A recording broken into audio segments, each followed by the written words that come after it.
are internationally recognized legal frameworks that agree all people are born free and have a set of rights, called human rights.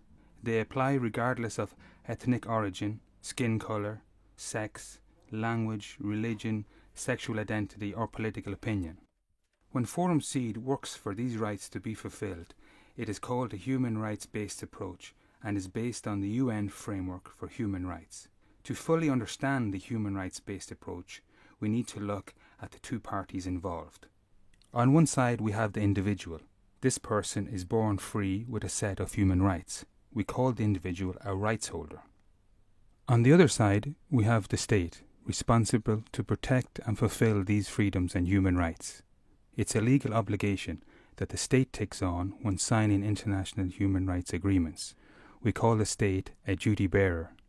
The fundamental mission of the state is to create the prerequisites needed so that the people have access to their rights.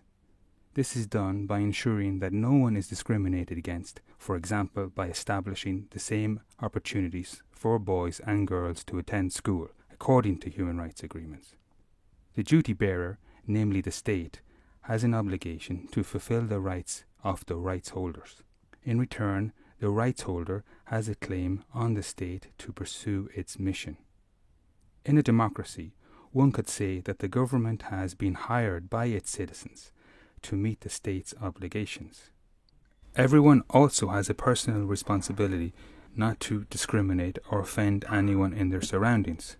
From a human rights perspective, we must also respect one another. At the same time, we know that the values, norms, and sometimes even the national law can contradict international human rights agreements. In these cases, the state always bears the ultimate responsibility for changing attitudes, cultural expressions, and traditions that are inconsistent with human rights conventions which it has signed. Forum Seed's work is about strengthening the rights holders' ability to demand accountability for change in cases where rights are being violated. The human rights-based approach is thus about change. Having a human rights-based approach means making contradictions visible by analysing inequalities.